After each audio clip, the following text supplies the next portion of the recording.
feeling like asking for help is, means that you failed because you did not. You need help. And so this is a big one emotionally. There's so many things that we torture ourselves with as a caregiver. Did I do this right? Did I do that right? What could I do now? What could I have done better? And really you got to let it go. You just got to let it go because you're doing everything you can. Welcome back to Mama Mabel's Caregivers podcast, where we bring heart, honesty, and real world solutions to the often overwhelming journey of caregiving. Today's episode is all about turning chaos into clarity, because when it comes to caring for aging loved ones, the emotional and logistical weight can feel crushing, but it doesn't have to. Joining us is Shari Ross, the author of Senior Living Made Simple, S.I.M.P.L.E, and its powerful companion workbook. After more than a decade as a senior living sales director, Shari has helped hundreds of families navigate the messy emotional transitions that come with aging, and now she runs her own private consulting practice to support even more. She's a proud NYU grad, a trusted expert in elder care, and a member of the sandwich generation herself, balancing work, family, and caregiving, just like so many of us. What makes her voice unique is that she brings both professional wisdom and personal insight to the table. So, if you've been feeling lost, guilty, or overwhelmed by senior care decisions, take a deep breath because help is here and it's simple. Now let's get into it.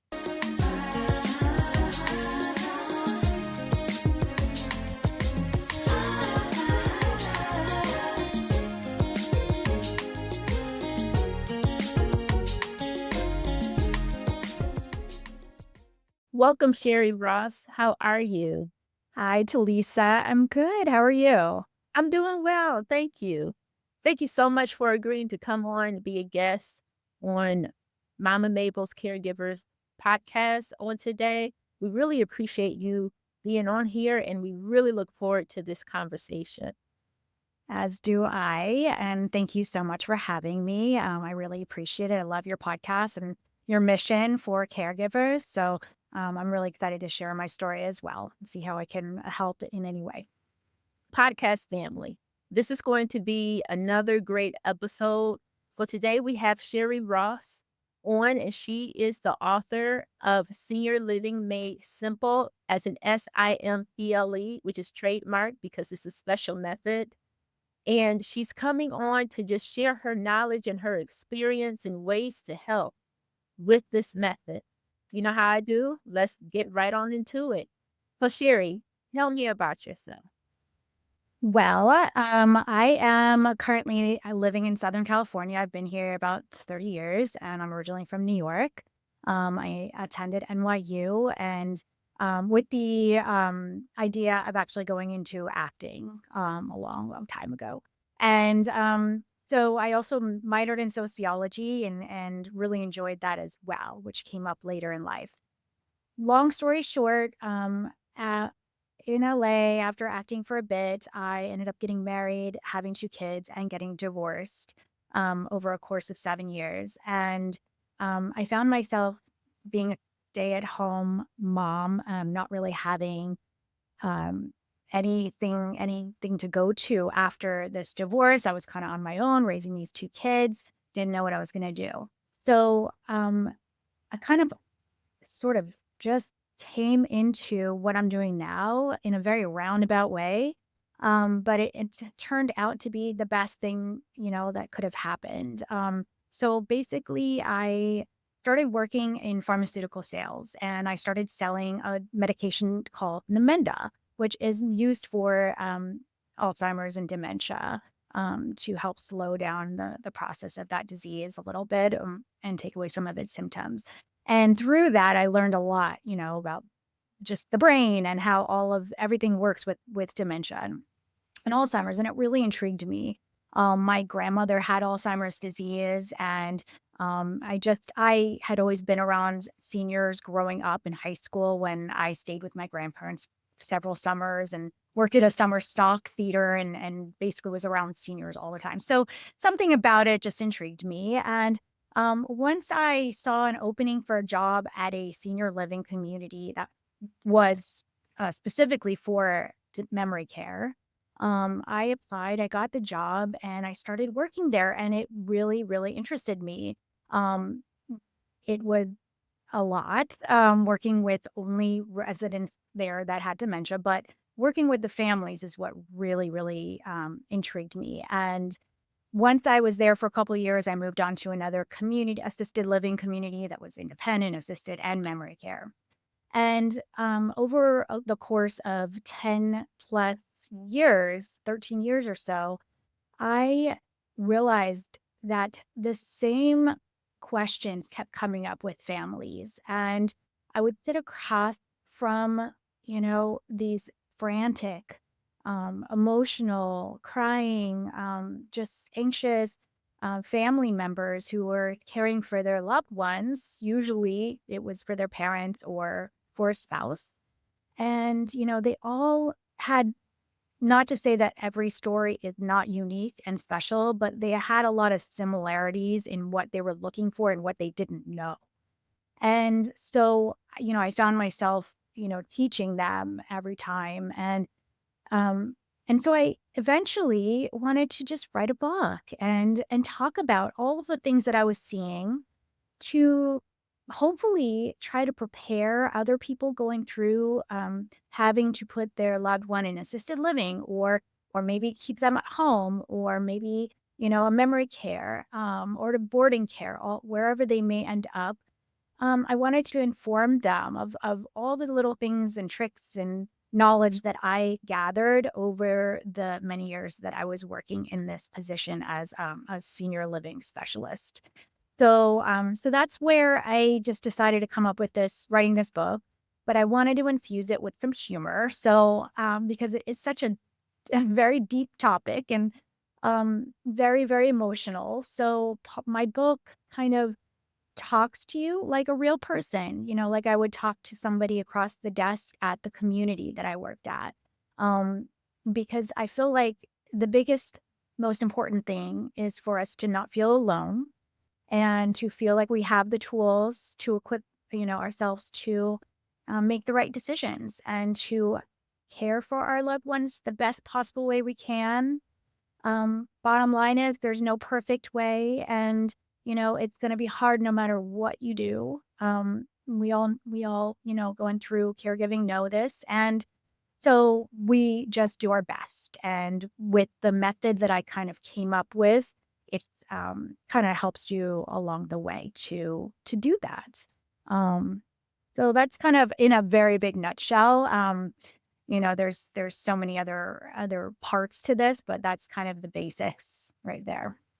Awesome. Thank you so much for that. You said that you use your experience that you obtained while in the caregiving space to help others. So you were able to see a lot of things that usually people don't see or go through until they're actually affected.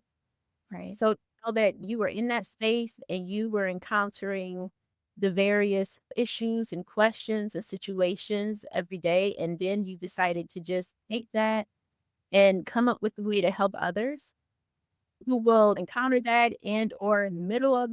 No one really goes into caregiving or finding a solution for senior living, just kind of every day as a thing. It's something that just comes upon you all of a sudden, typically.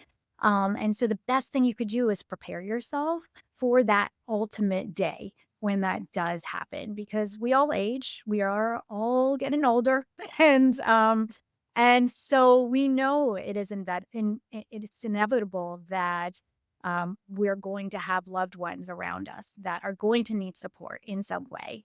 And so being prepared and having the information in front of us and all of that knowledge can really help when it comes to the day. Because I talked to so many people, they would drive past a senior living community on their way to work, every single day, never noticed it until they came in to see me. And they were like, wait, I didn't even know this was here. I drove past every day, but now that I need it, that's all I see. And now I see them all over the place, and so you just, you never know when you're going to need support, and so being prepared is the ultimate practice. Right. And I agree wholeheartedly. So you developed a method called the simple method. Yeah. Tell us that. Yeah. So the simple method is based on six parts of kind of the roadmap for supporting a loved one. So S stands for support because, as you know, you did a lot on your own with your mom, but caregiving really, it's so hard to do alone. And so it's so important to, if you can, to build a team, whether that's family or friends or the community or professionals, to help you out. So support is really huge. You just feeling alone is the worst feeling. And so if we can manage to have some support around us, that's really, the goal. The I stands for information, and that's about, gathering knowledge early. So I can't tell you how many times I have met with families who are in crisis mode. Their loved ones in the hospital, they fell and broke their hip, and you have to make this decision about what to do in this middle of this crisis, which is not fun. So I always say, gather this information prior to, any of this happening if possible. Tour communities, find out about what it takes to live at home if need be, ask questions, understand options, all of those things. And then M would be matching. So the right fit matters more than anything, because you could have this gorgeous, senior living community out here down the street and got the chandeliers and it's got the beautiful things and, the wonderful little, outdoor space and this and that. And maybe that's wonderful for somebody.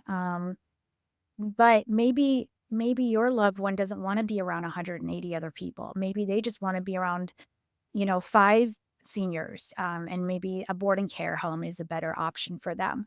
No, maybe, a CCRC, which is, kind of a huge campus is better because you don't wanna move again if you decline and have to go into a skilled nursing, for example. So, knowing what your loved one needs and matching them to that particular, place is really important. So P, preparation. Again, it's there's legal, there's financial planning. Those are all key. Making sure there's power of attorney in place, advanced directives, understanding costs, and making sure that there's ways that potentially you can pay for some of this care, which is the whole other subject in itself. But that prevents a lot of chaos later down the road. So preparation is key. L, letting go. So this is probably one of the hardest things. This is an emotional component. Letting go of guilt, letting go of control, and letting go of doing it all yourself. And feeling like asking for help is, means that you failed because you did not. You need help. And so this is a big one emotionally. There's so many things that we torture ourselves with as a caregiver. Did I do this right? Did I do that right? What could I do now? What could I have done better? And really you gotta let it go. You just gotta let it go because you're doing everything you can. And so that's all you can do. And then finally, E is engagement. As we all know, quality of life is about purpose and joy and engagement with friends and activities and connection. And that's what makes us all thrive. So we want to make sure that, after a loved one is either placed in senior living or even at home or any place that they are, that there is good engagement between you and between, other people, friends and professionals, et cetera, and making sure that, there's always some good quality of life going on. So anyway, those are all 6, of the simple method, and, there you can kind of bounce around between them as you go on this journey. It's not a straight line, but it's important, prior to any sort of, big crisis or potential need for care that it's out there. So use it. Right, definitely. So thinking about navigating senior living, being the adult child or even a loved one, what would you consider to be, or how should I say this? How do you know when it's time to really begin that process? So I think, well, like I said, it's important to be prepared even at an early age, whether that means making sure that you know where your loved ones' documents are and that they have them in order. Do they have long-term care? Do they have a power of attorney? Are you the power of attorney? Who's in charge of all that? So that's kind of, should start early on when you're an adult, to kind of take that under your wing and under your responsibility to kind of just know this information because it will be needed later. But then, we all age at different rates. I've seen 70-year-olds that look like they're 90 and 90-year-olds that look like they're, in their 70s. And it's a lot of it based on your lifestyle, but genetics and, whether you've gotten sick or not or et cetera. So it's hard to say when you should be starting to pay attention to a loved one health, but I think it's always important to kind of monitor and see how they're doing, obviously when you're visiting, making sure that you're seeing a safe house. If your parents are living alone in their home, making sure that they have adequate food and that their house is clean and that they're, getting social interactions and that they have transportation to where they need to go.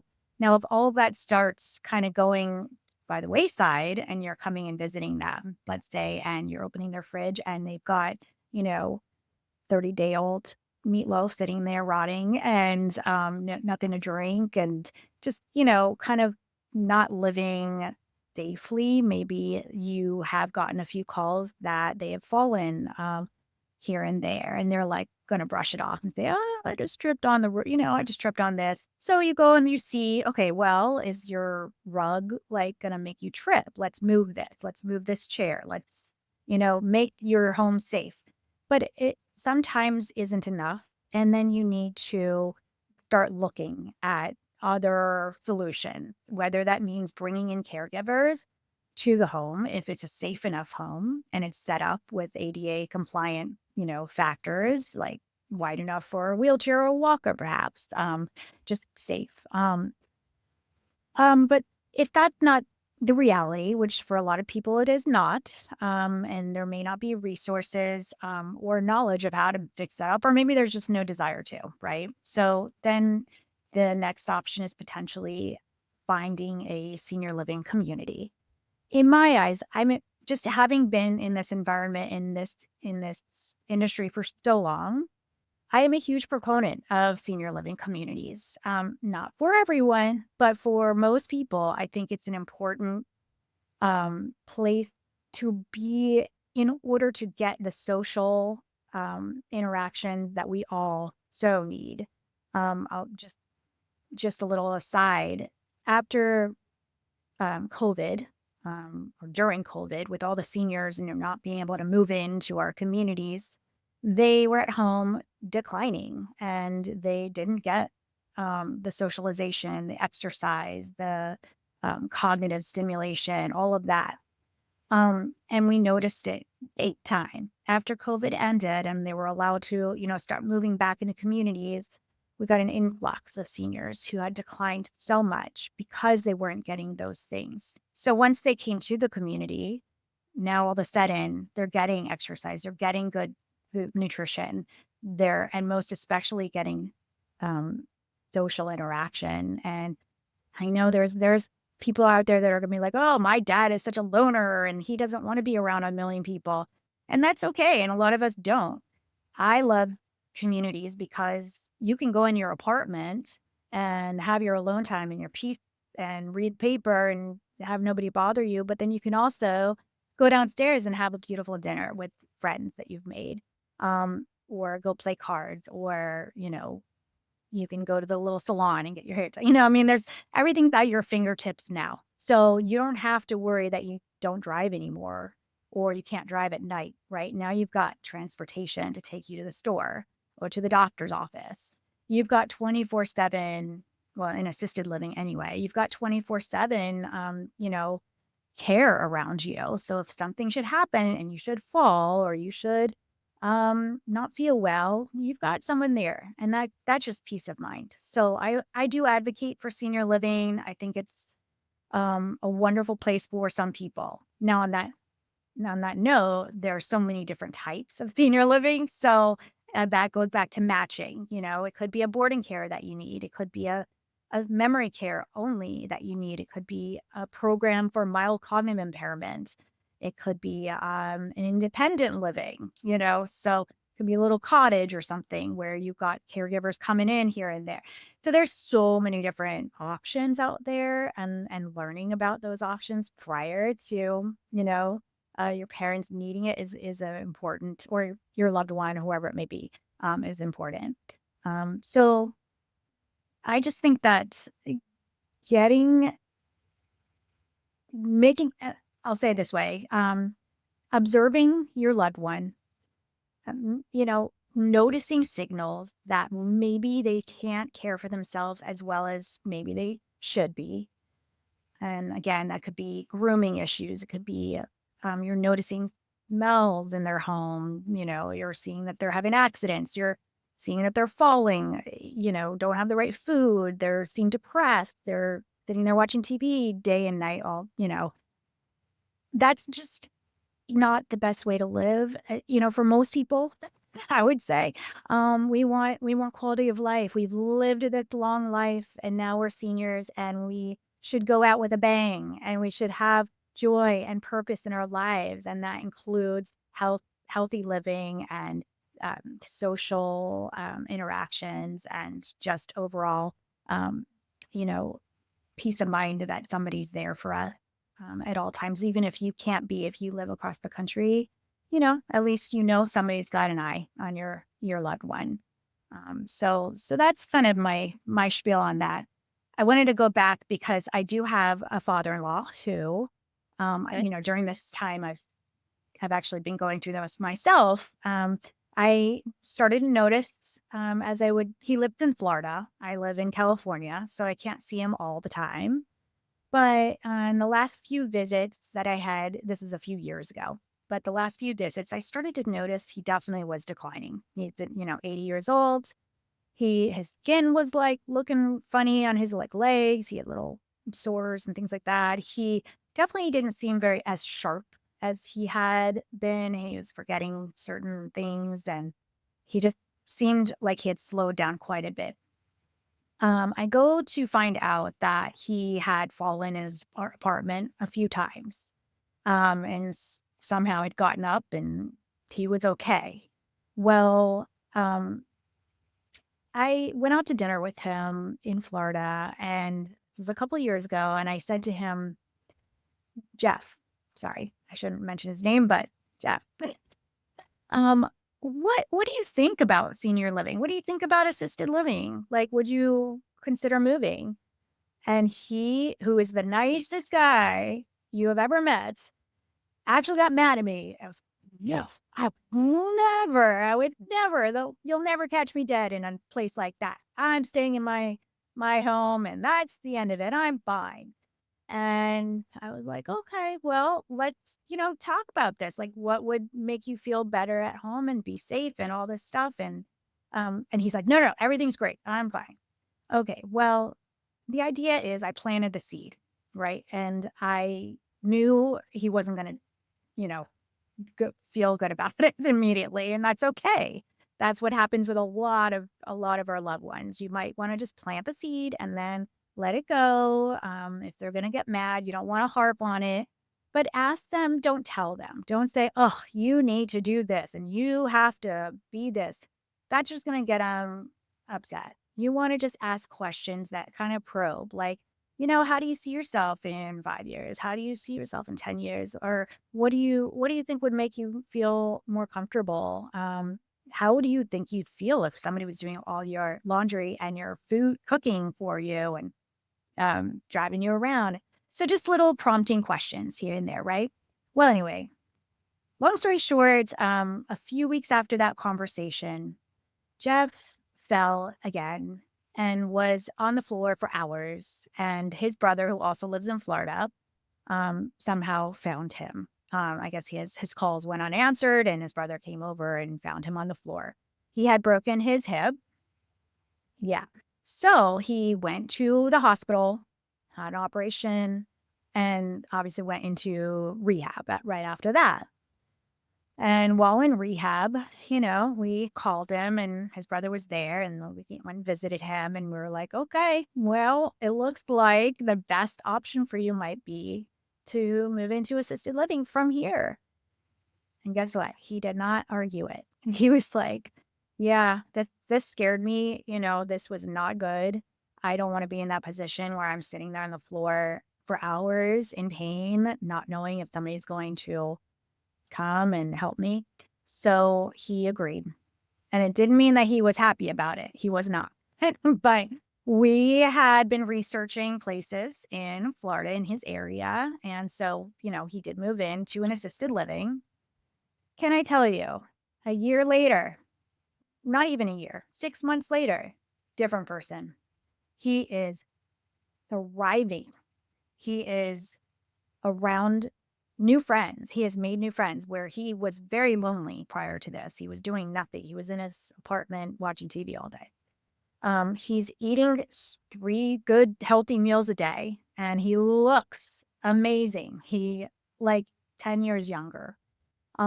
He's kind of a fairy tale case. This doesn't always happen this way, but he really um thrived from moving into this community. So, it's a wonderful story to tell. It's not how it always works out. People don't always, just fall into place and move into a community. Everything's great. But in his case, he's doing wonderful. So, it's a relief. We have a lot of peace of mind now. He's being watched and cared for, and he seems much, much happier and just more full of life. That's such a beautiful story of how you were able to help your father-in-law and the steps that you put, which brings me to my next question. Thinking about how difficult those type of conversations can be, Mhm. how do you go about having an in-depth conversation like that without causing conflict? Yeah, so I do talk about this a little bit in my book because it can cause conflict. It can cause conflict between siblings for sure, and in a lot of cases, and it can cause conflict with the ones that you love. And you want to come to your loved ones with a feeling of I'm coming at you with love here. I'm not telling you what to do, but I want you to know these are some options and ask question. Just ask like, so, how's your day going? Like, do you have are you getting bored? Like, do you feel like you need something else to do? Like kind of dig in a little bit, but in a way that's coming from a caring place. Don't do it at Thanksgiving dinner. Don't do it like, when your loved one's already in a bad mood. You got to find ideal times and places and be careful about when you present some information to them or ask these questions. So, find the right time, but again, come across in a place of love that you're just, kind of inquiring about how they're doing and what could make their lives easier and more enjoyable. Is there anything that you can that you as their loved one can help them with? Well, thank you, Sherry. That was great information in terms of how to go about having difficult conversations and minimizing the conflict that may arise from it. So thank you for sharing that. I'd like to go back to what one of the things that you were talking about, and that was your observation of your father-in-law. You stated how you went to visit him a few years ago and you noticed that it just seemed like his health was declining a bit. Thinking about red flags as it pertains to our loved ones, including loved ones that are, suffering from dementia, for an example. What are some of the red flags that their loved ones can look out for and or should notice? Yes, and, this is it's difficult because not every caregiver gets to visit their loved ones on a regular basis. Sometimes it's every few months, sometimes it's just at holidays, but, the holidays are a really big, time where we saw a big uptick in people coming to us, and families coming to us because they're actually in their loved ones' homes, potentially, or their loved ones are in their homes, and they're noticing things. And so, let's just say you do have an opportunity to go to your loved one's home, and you're noticing that there's no food in the fridge, or that everything in there is spoiled. That you're noticing it's just like they're just eating microwave meals, if that. Then you might notice that things are dirty, not being cleaned properly. Maybe they're wearing the same clothes every day. Maybe there's a unique smell that's emanating from the house or from their bodies. So these are all physical signs that you can notice. But you're also going to want to notice, you know, you you know your loved one. Are they depressed? Are they seeming like themselves? Do they seem like they just are sort of hopeless or just kind of sitting there waiting to die? Because that's not where any of us wants to be in our lives. We want to hopefully, even when we're old and not in the best of physical health, we still want to feel like we are a part of society and that we matter. And so to make sure that you were checking in on their emotional health as well as their physical health. You're also going to want to notice, does your loved one have community around them? Do they have friends? Are there professionals that will reach out to you if there is an issue? A lot of times, unfortunately, there's people around your loved one and they don't tell you what they're observing. That they're observing this, maybe your mom is going outside on her front porch in her pajamas, that look very, very dirty, and she's walking around and knocking on a neighbor's door, a few times here and there. Or maybe, you know, you see that, or a neighbor sees that, your loved one has not come out of their home in days and days and days or weeks on end. Um, there's resources, where you can hire somebody to go, and, maybe there's a geriatric care manager that you can ask to, get on board and maybe start doing regular visits and checkups of your loved one. There's different ways to kind of monitor, but there's specific things that you definitely want to look for, which were the things that I mentioned earlier. Just the basics, the vitals of life, food and clothing and cleanliness and making sure that the house is safe. And if there's objects on the floor that they could potentially, trip over, or a rug that's cut loose that they could, slide on. And so the house should be safe. There should be good, adequate, healthy food. There should be clean bathrooms and floors and clean clothes. So all the basics should be covered, but also just keep an eye on the emotional health of your loved one as well, because that matters a lot. Yeah, that's great information. It made me think about a story. I had a loved one who was telling me about some things that he had observed from his stepmother. And he told me it was the holiday. We just had a really good conversation about it a few years ago. And he said he was headed over to visit over the holiday. And he spoke to his stepmother and he told her what he wanted. And he wanted like some macaroni and cheese and some other items. He mentioned like three different entrees that he wanted. He said when he got over to the house, he noticed that everything he had mentioned was in one pan and that he was trying to bake it. And he said, so there was milk, there was noodles, there was sausage, there were just things Yeah. did not go. And he was like, "Hey, what is this? What are you doing?" "Oh, well, I was gonna make that dish she wanted." So that was a huge red flag. And I had a conversation with him then about, getting with the step sibling because that wasn't his mother. However, she had children and everybody was grown, but beginning to have family meetings about his stepmother because she definitely needed help, which that was like a huge red flag. But then after that, things continued to happen. But that was like the beginning when things started really click for him to say, whoa, like this isn't Something's not right. right. Yeah.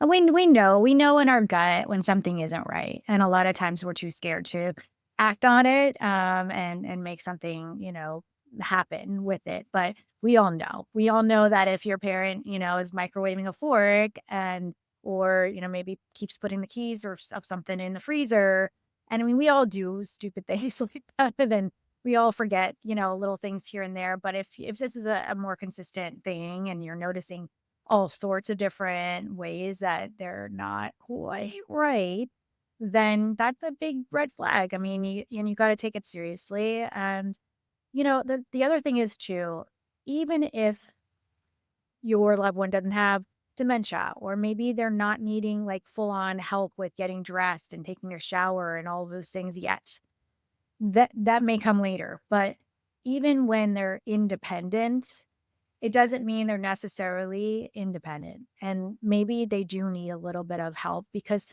maybe they're just tired of cooking for themselves. They're just, getting a bowl of chips and eating that for dinner, and honestly, like, that's just gonna speed up their demise in not to put it bluntly, because they're not treating themselves healthfully.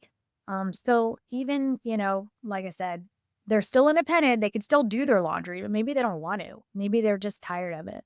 Maybe they don't want to clean their house and they're tripping on things. Maybe they don't care about cleaning their toilet and now there's all sorts of germs and stuff everywhere and your mom's, like, getting UTIs and things like that because she's not changing her underwear. Like, maybe it's just because they don't care or they just don't want to, because they're not seeing someone, so why should I get dressed or why should I clean the house or what, So there's different stages of need, and different stages of care that you can provide or that somebody can provide for your loved ones, but just be observant and you'll notice when things aren't right and trust your gut. Okay. Yes, I agree with that wholeheartedly.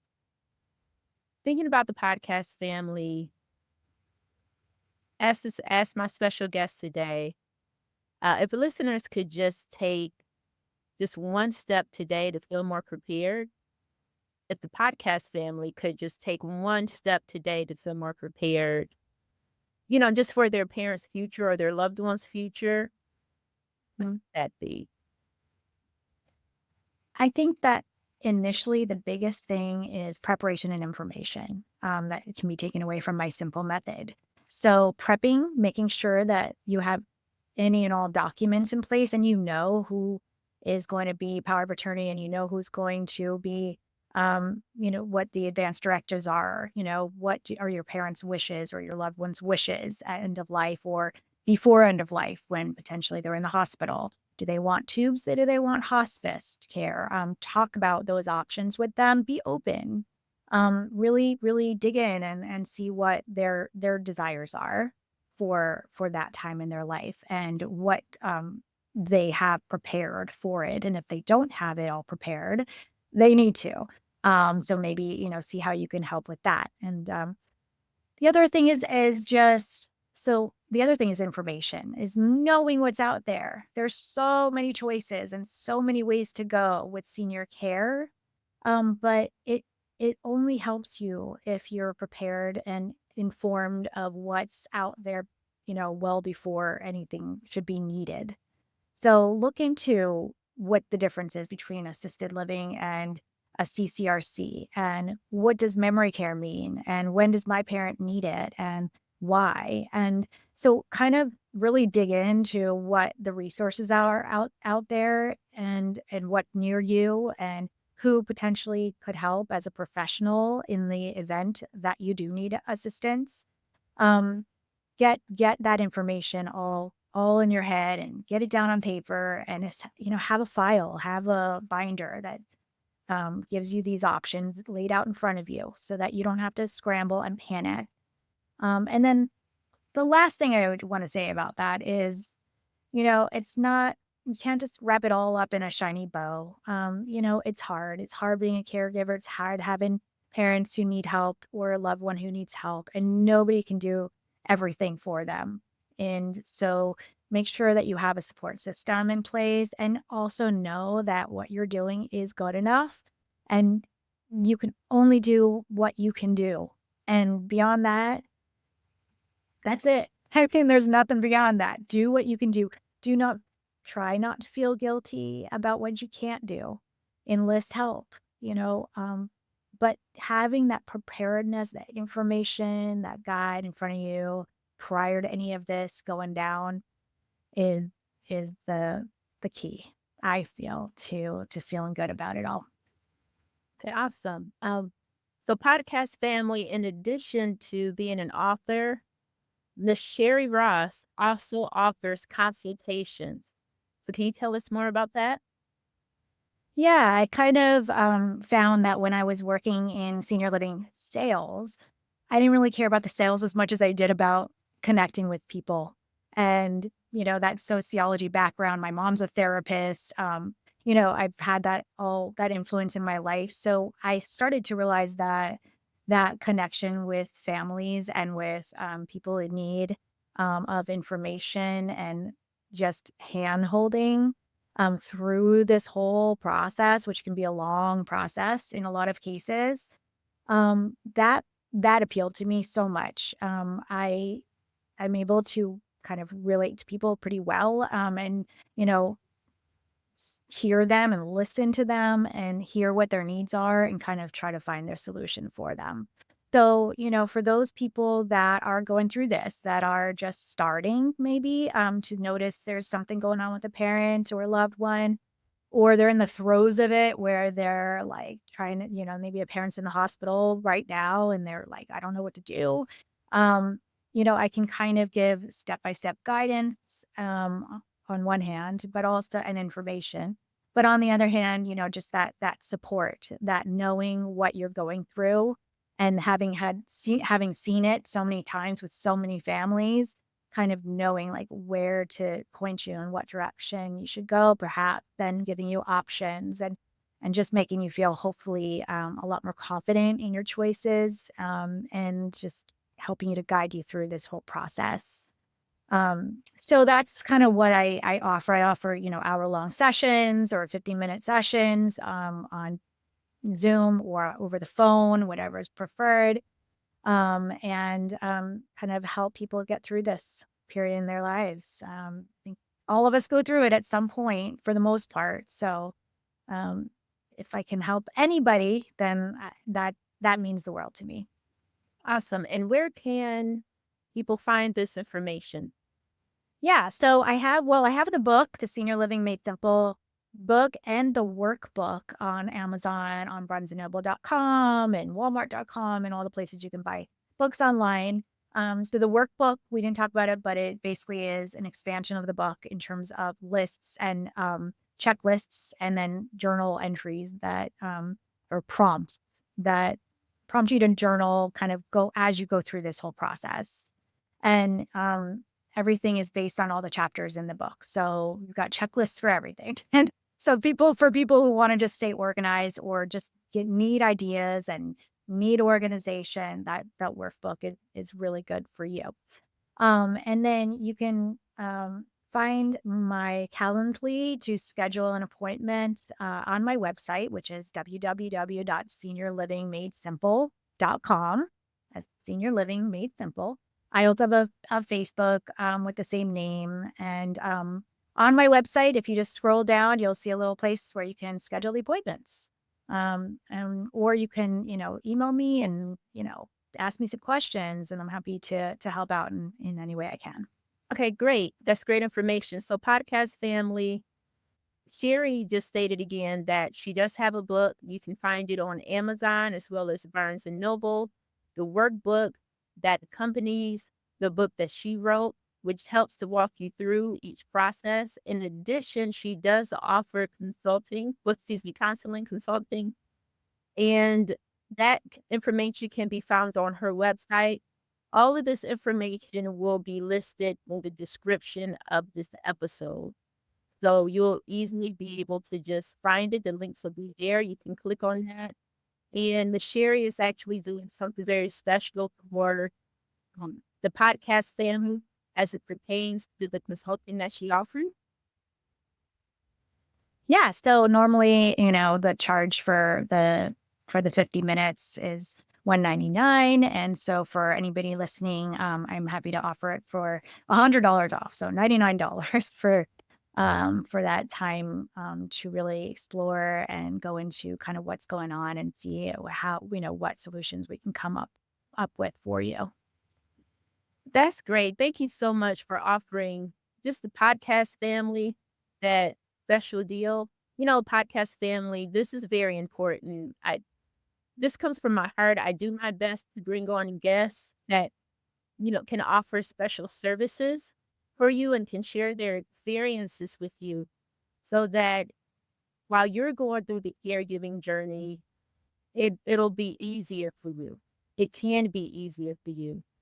Making sure that you have the right resources and making sure that it's at your fingertips when needed. Like, these are all things that I personally did not have when I was going through the journey as a caregiver. So to have, Ms. Shari Ross on the show, on Mom Nagle's Caregivers podcast was amazing. For her to offer up this session to you is also amazing as well. So if you are in need, please take advantage of it. Please get with Harry because she is a professional. She does have experience working within the caregiving realm, and she can be a great resource for you. Thank you. I appreciate that, Lisa. Well, you're very welcome. I really appreciate what you're doing, for your podcasters as well, sharing your experience and being so open and, open and honest about what you've gone through in your life. And I think that helps others tremendously. So thank you. Thank you for that. That's very kind. Hey, podcast family, check out the simple method. It's called Senior Living Senior living Simple. made simple. Yes. Also, again, please make sure that you check out her website, which is www.seniorlivingmadesimple.com. In addition, please make sure you look into the description of this episode because all of that information will be there for you. Podcast family, you know how I do. Until next time. Until next time, take care. Bye. Thank you. Bye.